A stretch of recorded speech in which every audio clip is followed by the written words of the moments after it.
मुलुकमा 3 महिनादेखि महामारीका रूपमा फैलिएको डेङ्गु संक्रमण नियन्त्रण प्रयास विफल। धरानमा मात्रै 5000 भन्दा बढी संक्रमित।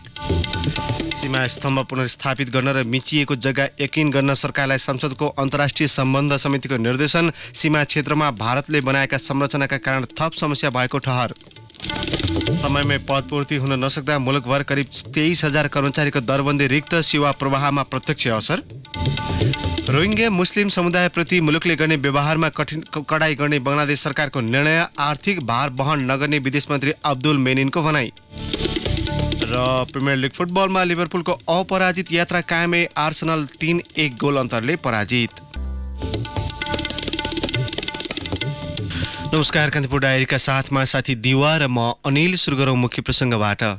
धरानमा 3 महिना बितिसक्दा पनि डेङ्गु नियन्त्रण हुनुको सट्टा फैलने क्रम जारी छ। उदयपुर, पाँचथर र मोरङ लगायत जिल्लामा पनि डेङ्गुबाट संक्रमित बिरामीको संख्या बढिरहेको छ। धरानमै मात्रै यस्ता संक्रमितको संख्या 5000 नागेको अनुमान छ। प्रदेश 1 क्षेत्राधिकार रहेको धनकुटा स्थित स्वास्थ्य निर्देशनालयमा 5 स्वास्थ्य अधिकृत र 7 उपसचिव तहका जनशक्तिको दरबन्दी रहेकोमा उपसचिव तहका 1 जना मात्र कार्यरत छन्। निर्देशनालय प्रमुख अर्थात् निर्देशक चन्द्रदेव मेहताको भरमा कार्यालय चलिरहेको छ। उनी पनि तालिम, गोष्ठी र प्रशासकीय काममै व्यस्त रहन्छन्। महतोले भन्नुभयो, कर्मचारी समायोजनका क्रममा भएको त्रुटिले गर्दा निर्देशनालयले जनशक्ति पाउन सकेको छैन। जनशक्ति थप्न प्रदेश एवं संघीय सरकारलाई भनिए पनि सुनुवाई भएको छैन। सर्च एन्ड डिस्ट्रोय अभियान चलाइए पनि त्यो प्रभावकारी हुन सकेन। डेङ्गुको खोप वा औषधि नभएकाले नियन्त्रणका लागि लामखुट्टे मार्नु र त्यसका अन्डा, लार्भा र प्युपा नष्ट गर्नुको विकल्प नभएको विज्ञको भनाइ छ। धरानमा वैशाख 29मा पहिलोपटक डेङ्गु संक्रमण देखिएको थियो। गत शुक्रबारसम्म 3400 जना संक्रमित भएको धरान उपमहानगर स्वास्थ्य शाखा प्रमुख रामबाबु यादवले बताउनुभयो। यो तथ्याङ्क बीपी कोइराला स्वास्थ्य विज्ञान प्रतिष्ठान र विजयपुर अस्पतालमा उपचार गर्न पुगेकाहरूको मात्र हो। विभिन्न क्लिनिकमा उपचार गराउनेको पनि संख्या जोड्ने हो भने धरानमा मात्रै संक्रमितको संख्या 5000 नाग्छ। तथा किट नियन्त्रण गर्ने दक्ष जनशक्ति करिब 1 वर्षदेखि जिम्मेवारी विहीन हुँदा अहिले महामारीको रूपमा फैलिएको डेङ्गु नियन्त्रण प्रयास प्रभावित भएको छ। संघीय तथा सामान्य प्रशासन मन्त्रालयले कर्मचारी समायोजनका क्रममा दरबन्दी कटौती गर्दा स्वास्थ्य मन्त्रालयका महत्त्वपूर्ण दरबन्दी समेत कटौतीमा परेकाले यस्तो स्थिति आएको स्वास्थ्य मन्त्रालयका प्रवक्ता महेन्द्र प्रसाद श्रेष्ठले जानकारी दिनुभयो।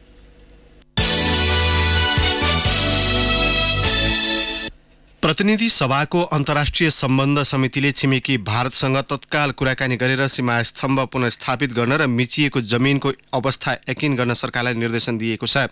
भारतले सीमामा बनाउन लागेको सडक एवं तटबन्धका कारण नदीहरूको प्राकृतिक बहाव रोकिने र बाढीको खतरा झनै बढ्ने विवरण पेश गर्दै सांसदहरूले तत्काल वार्ता थाल्न आग्रह गरेपछि समितिले 5 बुँदे निर्देशन दिएको हो। पूर्व प्रधानमन्त्रीसहित गृह, भूमि सुधार र परराष्ट्र मन्त्रालयका उच्च अधिकारी सहभागी छलफलमा सांसदले भारतले सीमामा 7 फिट अग्लो र 11 मिटर चौडा सडक पश्चिमबाट सुरु गरेर पूर्वी तराईसम्म विस्तार गर्न लागेको जानकारी गराए। त्यसबाट प्रदेश 2 का सबैजसो जिल्ला प्रभावित हुनेछन्।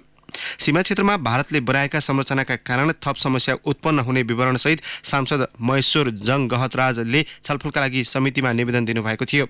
निवेदनमा भारतले बाँकीबाट रौतहटसम्म एसएसबी सडक बनाउन लागेको र लक्ष्मणपुर बाँध एवं कलकलवा तटबन्धका कारण भविष्यमा बाढीले भयावह रूप लिन सक्ने भन्दै उहाँले वार्ता थाल्न माग गर्नुभयो। सांसदहरूले सीमा सुरक्षा कमजोर र स्तम्भहरू कम गुणस्तरका भएकाले छिटो भत्किने गरेको बताएका थिए। सांसदको सुझावपछि सीमा क्षेत्रमा पोस्ट संख्या र सुरक्षाकर्मी बढाउन सरकारको ध्यानाकर्षण गराइएको समिति सभापति पवित्रा निरौलाले जानकारी दिनुभयो। समयमै पदपूर्ति हुन नसक्दा देशभर करिब 23,000 कर्मचारीको दरबन्दी रिक्त छ। सङ्घ, प्रदेश र स्थानीय तहमा समायोजन भएका तथा लोकसेवा आयोगको भर्ना प्रक्रियामा रहेका बाहेक 23,175 जनाको दरबन्दी खाली रहेको छ।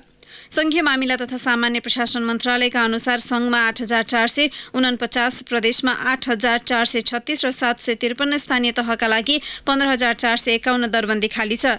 4 देखि 10 तहसम्मका कर्मचारीको दरबन्दी रिक्त रहेको मन्त्रालयले जनाएको छ। त्यसमध्ये 9,161 कर्मचारी भर्ना प्रक्रियामै छन्। गत चैतमै सरकारले सङ्घमा 39,960, प्रदेशमा 13,821 र स्थानीय तहमा 51,457 कर्मचारी समायोजन गरिएको थियो। मन्त्रालयका अनुसार सङ्घ, प्रदेश र स्थानीय तहमा रिक्त कर्मचारी संख्या कुल दरबन्दीको करिब 17% हो। रिक्त दरबन्दी पदपूर्ति गर्ने विषयमा सङ्घ र प्रदेश सरकार अन्यलमा छन्। अधिकार क्षेत्र मिचेर कर्मचारी भर्ना प्रक्रिया अघि बढाएको भन्दै केही प्रदेश सरकारले सङ्घको आलोचना गरेका थिए। समाजवादी र राष्ट्रिय जनता पार्टी राजपा बीच धेरै अघिदेखि चल्दै रोकिँदै आएको एकीकरण प्रसङ्ग बिउतिएको छ। तत्काल एकीकरण गरी वैकल्पिक राजनीतिक शक्ति निर्माण गर्नुपर्ने भन्दै समाजवादी र राजपाका शीर्ष नेताले छलफललाई तीव्रता दिएका छन्। यही सिलसिलामा उनीहरू गत शुक्रबार पनि छलफल भएको थियो।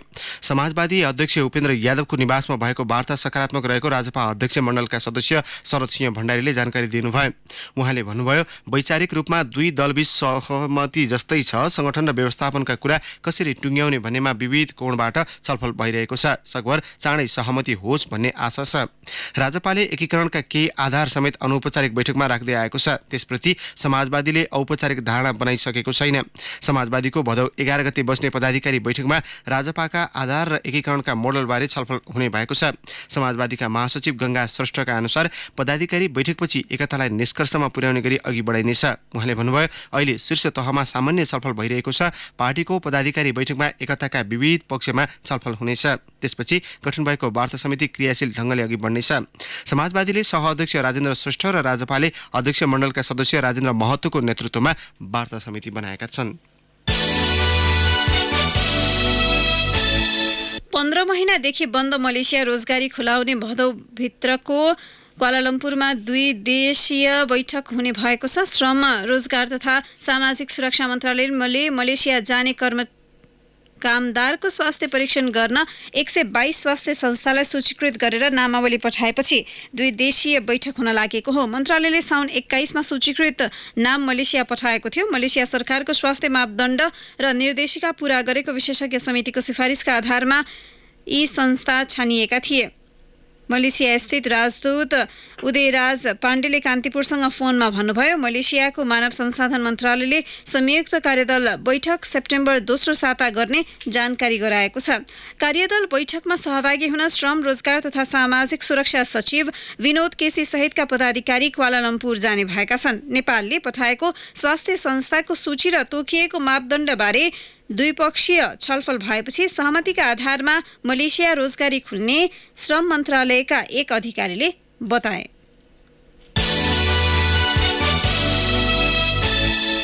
शिक्षा विभागको क्यालेन्डर अनुसार विद्यालय 220 दिन खुल्नुपर्छ, 190 दिन पढाइ हुनुपर्छ। बागलुङको एक विद्यालयले भने विभागले तोकेको भन्दा 47 दिन बढी पढाउने गरेको छ। परीक्षा सञ्चालन भएको र अन्य क्रियाकलाप गरिएको समेत गरी विद्यालय 350 दिन खुल्छ। काठेखोला गाउँपालिका 4 ताङराङको धारा माविले सार्वजनिक विदा चिन्ह छाडेको 5 वर्ष भइसकेको छ। त्यहाँका शिक्षकले दशैंमा 6 दिन र तिहारमा 4 दिन गरी वर्षमा 10 दिन मात्रै विदा पाउँछन्। 2 महिनामा परीक्षा सञ्चालन हुने गरेको छ। वर्षको 6 पटक अभिभावक भेला हुने गरेको छ। प्रधानाध्यापक मित्रदत्त ढकालले भन्नुभयो, यो चलनले अभिभावक कम्तीमा 6 पल्ट विद्यालय आउने वातावरण बनेको छ। अन्य दिन पनि बालबालिकाको पढाइ अनुगमन गर्न चाहने अभिभावकलाई खुला गरिएको छ। शैक्षिक गुणस्तर खस्किन नदिन विद्यालय नियमित चलाउने गरिएको उहाँको भनाइ छ। कान्तिपुर डायरीमा अब ब्रेकको पालो। ब्रेकपछि अब बाँकी प्रसङ्ग। राष्ट्रपति विद्यादेवी भण्डारीले संघीय संसदका दुवै सदनबाट पारित भूपयोग सम्बन्धमा व्यवस्था गर्न बनेको विधेयकलाई प्रमाणीकरण गर्नुभएको छ। सो विधेयक मंगलबार प्रतिनिधि सभाले पारित गरेको थियो। विधेयकको प्रावधानले जमिनलाई व्यक्तिको अनुमति बिना वर्गीकरण गरेको र सरकारले निजी सम्पत्तिमाथि हस्तक्षेप गरेको आवाज उठिरहेको छ। विधेयकमा कृषि, औद्योगिक र व्यावसायिक क्षेत्रमा घडेरी विकास गर्न नपाइने र वर्गीकरण अनुसार जग्गाको छुट्टै श्रेष्ठता र धनी पूर्जा राख्नुपर्ने प्रावधान छ। यस्तै 10 वर्षदेखि एकै स्थानमा बसेका सुकुम्बासीलाई त्यही जमिनको धनी पूर्जा दिने व्यवस्था गरिएको छ। यस्तै प्रावधानले वन क्षेत्र विनाश हुने भन्दै विज्ञ एवं सरोकारवालाले असहमति राख्दै गर्दै आएका थिए। विधेयकमा जमिनलाई भूबनोट र उपयोगका दृष्टिले 10 भागमा विभाजन गर्ने प्रावधान राखिएको छ। करिब 2 महिनापछि प्रदेश 3 प्रदेशसभाको बैठक आज बस्दैछ। चालु आर्थिक वर्ष 2076-77 को वार्षिक बजेट पारित गर्दै गत असार 12 गतेबाट स्थगित प्रदेशसभा बैठक आज बस्न लागेको हो। दिउँसो 2 बजेबाट बस्ने प्रदेशसभाको बैठकमा एजेन्डा अनुसार साझा अधिकार सूचीका कानूनहरू निर्माणको सुरुवात हुने सभामुख सानुकुमार श्रेष्ठले बताउनुभयो। उहाँका अनुसार हालसम्म मुख्य एजेन्डाका रूपमा रहेको स्थायी राजधानी र नामाकरणको विषयले तत्काल प्रवेश पाउने छैन। कार्यव्यवस्था तथा परामर्श समितिको हिजोको बैठकमा नेपाली कांग्रेसका सांसद छिरिङ दोर्जे लामाले प्रदेशको स्थायी राजधानी र नामाकरणको विषय प्रदेशसभाको बैठकबाट टुङ्ग्याउनु पर्ने बताउनुभयो। सत्तापक्षका सांसदले भने तत्काल यस विषयलाई प्रवेश गराउन नसकिने जवाब दिएका छन्। खडेरीले अन्नबाली खेतबारीमै सुकेपछि पाँचथरको कुम्मायक र तुम्बेवा तथा तेह्रथुमको छथर गाउँपालिकामा 1600 भन्दा बढी घर परिवार प्रभावित भएका छन्। बाली बारीमै सुकेपछि कुम्मायकका वडा नम्बर 1, 3 र 5 मा मात्र 300 घर परिवार खाद्य सङ्कटमा परेको गाउँपालिकाका अध्यक्ष जयबहादुर चेम्जोङले बताउनुभयो। खडेरी प्रभावित क्षेत्रका बासिन्दा चाडबाड नजिकिन थालेपछि थप चिन्तित छन्। तुम्बेवा गाउँपालिकाका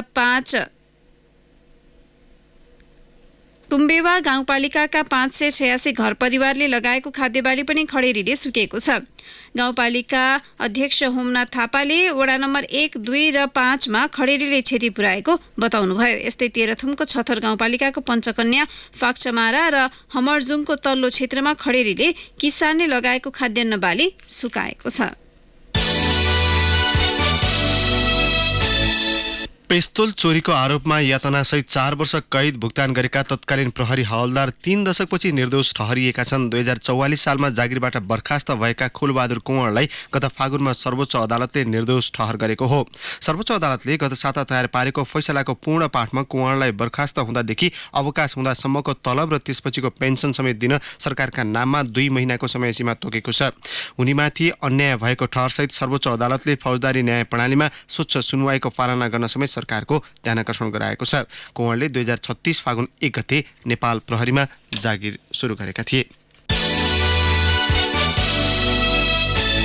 नेपालले आफ्नो सरकार र अन्तर्राष्ट्रिय सामूहिक चासोका मुद्दामा बहस गराउने गरी सगरमाथा डायलग गर्ने भएको छ। आगामी चैतमा गरिने यो कार्यक्रमका लागि जलवायु परिवर्तन, पर्वतीय वातावरण र अर्थतन्त्र शीर्षक निर्धारण गरिएको छ। परराष्ट्र मन्त्री प्रदीप गेवालीको अध्यक्षतामा बसेको निर्देशक समितिको बैठकले डायलगको सम्पर्क कार्यालय त्रिपुरेश्वर स्थित परराष्ट्र मामिला अध्ययन प्रतिष्ठानमा राख्ने निर्णय गरेको छ। परराष्ट्रको नीति योजना विकास कूटनीतिक महाशाखाका अनुसार राष्ट्रसङ्घीय निकायका विषयविद, विभिन्न मुलुकबाट सरकार प्रमुख र विज्ञहरू गरेर झण्डै 200 जनालाई पहिलो बैठकमा आमन्त्रण गरिने भएको छ। स्थायी मञ्चका रूपमा रहने डायलगले हरेक 2 वर्षमा विषयगत रूपमा छलफल चलाउनेछ।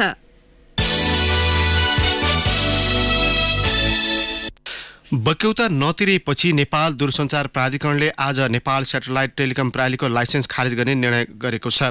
व्यापारी अजय राज सुमार्गीको पारिवारिक लगानी रहेको यो कम्पनीले पटक पटक म्याद दिँदा पनि तिर्नुपर्ने रकम नतिरेपछि लाइसेन्स खारेजीको निर्णय भएको हो।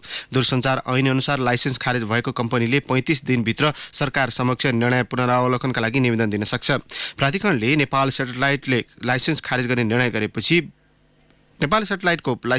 निर्णय गरेपछि प्राविधिक रूपमा यो अहिले कार्यान्वयन भने हुन्न। नेपाल सेटेलाइटलाई 35 दिनसम्म पुनरावलोकनमा जान सक्ने सुविधा दिइएको छ। प्राधिकरणले अनुमति पत्र खारेज गरेकोमा चित्त नबुझ्ने व्यक्तिले नेपाल सरकार समक्ष 35 दिनभित्र उजुरी दिन सक्नेछ र त्यसरी परेको उजुरीमा नेपाल सरकारबाट भएको निर्णय अन्तिम हुनेछ। दूरसञ्चार ऐनको दफा 28 को उपदफा 5 मा भनिएको छ। प्राधिकरणले ऐनले भनेको सबै प्रक्रिया पूरा गरी नेपाल सेटेलाइटको अनुमति पत्र खारेज गरेको हो। नुवाकोटमा नदी दोहन गरी बालुवा झिक्ने कार्य जारी छ। लिखु 5, बेलकोट गढी 7 र महादेव फाँट 10 लगायत क्षेत्रमा रहेका नदीमा बढी दोहन भइरहेको छ। ककनी गाउँपालिकाका उपाध्यक्ष सीता खतिवडा लामाले कोल्पु खोला प्रहरीले बालुवा झिक्नेलाई सघाइरहेको बताउनुभयो। प्रहरीले जिल्लाबाट अनुगमन आउन लाग्यो भनेपछि डोजर लुकाउँछन्। बालुवा झिक्नेहरूसँग नेपाल प्रहरीको भलाकुसारी हुन्छ। उहाँले भन्नुभयो, नदीको दोहन रोक्न प्रहरीले सक्छन्, तर त्यो हुन सकेको छैन। विदुर नगरपालिका र बेलकोटगढी नगरपालिकाले अवैध कार्य रोकिएको जनाए पनि रातको समयमा बालुवा झिक्ने गरिएको छ। अब केही समाचार संक्षेपमा। बनेपामा 117 वर्षअघि सुरु कन्या पूजामा हिजो 8000 कन्या पुजिएका छन्। विभिन्न जात धर्म समुदायका कन्याहरू पुजिएका हुन्। गण्डकी प्रदेश सरकारले पहिलो प्राथमिकतामा पर्यटनलाई राखेको छ। यसो त यो प्रदेश पर्यटकीय हब नै हो। सरकारले पर्यटनलाई प्राथमिकता दिएर 5 वर्षका लागि नीति तथा कार्यक्रम समेत सार्वजनिक गरेको छ। 4 वर्षअघि 8 जनाको ज्यान जाने गरी टिकापुर घटना घटेकै दिन थारू कल्याणकारी सभाले हिजो मुलुकभरका 10,000 थारू अगुवाको सहभागितामा थारू अन्तर्राष्ट्रिय सम्मेलन आयोजना गरेको छ। सम्मेलनमा थारू अगुवा र विभिन्न दलका नेताहरूले सो घटना आपराधिक नभई राजनीतिक भएको बताएका थिए। स्वयम्भूको डल्लो स्थित ऐतिहासिक ढुङ्गेधारा निर्माण कार्य सुरु भएको छ। वर्षौं पहिले स्थानीय नै पुरेको ढुङ्गेधारा पुनः निर्माण भएको हो। कान्तिपुर डायरीमा पुनः ब्रेकको पालो। कान्तिपुर डायरीमा अब आर्थिक प्रसङ्ग। बहुचर्चित पञ्चेश्वर र पश्चिम सेती जस्ता ठूला आयोजना सुरु नभए पनि सुदूरपश्चिममा सम्पन्न भएका र निर्माणाधीन मझौला जलविद्युत आयोजनाबाट उत्पादित बिजुलीले अहिलेको माग तानिरहेको छ। निर्माणाधीन आयोजनाहरू निर्धारित समयभित्रै सम्पन्न भएमा आगामी 1.5 वर्षभित्र उत्पादित बिजुलीबाट त्यहाँको माग पुरा मात्रै हुने छैन, बचत भएको बिजुली राष्ट्रिय ग्रिडमा थपिनेछ। हाल उत्पादन भइरहेको 42 मेगावाटमा 90 मेगावाट थपिँदैछ। ठूला कल कारखाना सञ्चालन नभएको अवस्थामा सुदूरपश्चिमलाई आवश्यक कुल विद्युत 70 मेगावाट मात्रै हो। अहिले सञ्चालनमा रहेका 3वटा आयोजनाहरूबाट 42 मेगावाट विद्युत उत्पादन भइरहेको छ। विकास सम्भव छ, मजबुत निर्माणले। मजबुत निर्माण बन्छ अम्बे स्टिल्सले। अम्बे स्टिल्स जे बन्छ दिगो बन्छ। गएको 1 वर्षमा मुलुकभर थप 32.5 लाख ग्राहकले मोबाइल मार्फत बैंकिङ सूचना लिन थालेका छन्। यो करिब 64% को वृद्धि हो। 2075 असारमा 50,86,000 ग्राहकले मोबाइल बैंकिङ सुविधा लिएका थिए। 76 असारमा आइपुग्दा यो संख्या बढेर 83,47,000 पुगेको राष्ट्र बैंकको तथ्याङ्क छ। बैंक तथा वित्तीय संस्थाको शाखा विस्तार बढेपछि खाता संख्या बढेको र त्यसले मोबाइल बैंकिङ कारोबार गर्ने ग्राहक संख्या दोब्बरले बढेको जनाइएको छ। यो बीचमा बैंक तथा वित्तीय संस्थाका थुप्रै शाखा विस्तार भएका छन्। शाखा विस्तारले नयाँ व्यक्तिलाई बैंकिङ प्रणालीभित्र ल्याएको छ।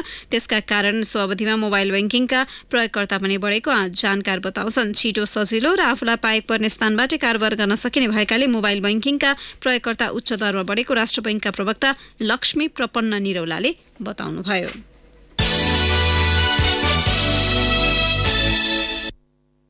कान्तिपुर डायरीमा अब अन्तर्राष्ट्रिय प्रसङ्ग। बङ्गलादेशले रोहिङ्ग्या मुस्लिम समुदायप्रति गरिने व्यवहारमा कडाई गर्ने निर्णय गरेको छ। म्यानमारमा भएको हिंसापछि आफ्नो मुलुकमा शरण लिइरहेका लाखौं रोहिङ्ग्या मुस्लिम समुदायप्रति बङ्गलादेशले कडा नीति अवलम्बन गर्ने निर्णय गरेको हो। बङ्गलादेशका विदेश मन्त्री अब्दुल मेनिनले रोहिङ्ग्या मुस्लिमको आर्थिक भार सरकारले वहन गर्न नसक्ने बताए पनि आगामी नीतिबारे थप प्रश्न पार्नु भएको छैन। बिहिबार मात्रै बङ्गलादेश सरकारले म्यानमार फर्कन चाहनेका लागि बसको व्यवस्था गरेको थियो। यद्यपि सो बसमा 1 जना शरणार्थी पनि नचढेपछि उनीहरू स्वस्फूर्त रूपमा नफर्कने बङ्गलादेश सरकारले निष्कर्ष निकालेको छ। केही गैर सरकारी संस्थाहरूले म्यानमार नफर्कन गरेको कार्यक्रमहरूका कारण समेत स्वदेश फर्काउने कार्यक्रम विफल भएको विदेश मन्त्री मेनिनको भनाइ छ। संयुक्त राष्ट्रसङ्घले गरेको अनुसन्धानले म्यानमारको राखिने प्रान्तमा रोहिङ्ग्या मुस्लिमको नरसंहार भएको निष्कर्ष निकालेको छ।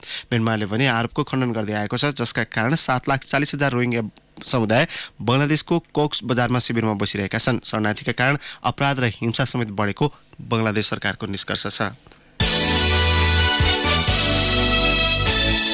लिभरपुलले इङ्ग्लिस प्रिमियर लिग फुटबलमा अपराजित यात्रालाई तेस्रो खेलमा पनि जारी राखेको छ। आर्सेनललाई 3-1 हराउँदै लिभरपुलले तेस्रो खेलमा पनि जितको श्रृङ्खला जारी राखेको हो।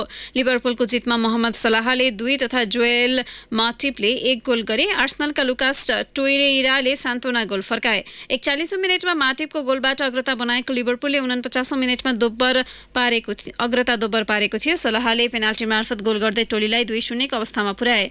58औं मिनेटमा सलाहले व्यक्तिगत दोस्रो गोल टोली 3-0 ले अघि रह्यो। 47% बल पोजेसन बनाएको आर्सेनलले 85औं मिनेटमा सान्त्वना गोल फर्काएको थियो। लिभरपुलको 3 खेलबाट 9 अङ्क भएको छ। समान खेलबाट आर्सेनल 6 अङ्कमा दोस्रो स्थानमा छ। गैराती नै लेस्टर सिटीले शेफिल्ड युनाइटेडलाई 2-1 ले हराउँदा वेस्ट ह्यामले वाटफोर्डलाई 3-1 ले स्तब्ध पार्यो। साउथह्याम्पटनले ब्राइटन एन्ड होभ एल्बियनलाई 2-0 ले हराउँदा म्यान्चेस्टर युनाइटेड क्रिस्टल प्यालेससँग 2-1 ले पराजित भयो। गैराती नै चेल्सीले नर्विचलाई 3-2 ले हराउँदै सिजनको पहिलो जित दर्ता गर्यो। अब मौसम काठमाडौँ उपत्यकासहित मुलुकभरको मौसम बदली हुने जल तथा मौसम पूर्वानुमान महाशाखाले जनाएको छ। मध्यपूर्वी र पश्चिमी भेगका केही स्थानमा मेघ गर्जनसहित चट्याङसहित वर्षा हुन सक्ने महाशाखाको अनुमान छ। केही बेरअघि 20 डिग्री सेल्सियस मापन गरिएको काठमाडौँ उपत्यकाको अधिकतम तापक्रम आज 28 डिग्रीसम्म पुग्न सक्नेछ। सूर्योदय बिहान 5:39 भयो भने सूर्यास्त भरे साँझ 6:33 हुनेछ। हवस् त प्रसङ्गसहित कान्तिपुर डायरीको यो बुलेटिन अहिलेलाई यहीँ सकिन्छ। हाम्रो अर्को बुलेटिन बिहान 8 बजे डेभलपमेन्ट एन्ड इकोनोमिक्स डायरी हुनेछ। तबसम्मका लागि कान्तिपुर डायरीबाट साथी दिवा र म अनिल बिदा माग्छौँ। नमस्कार।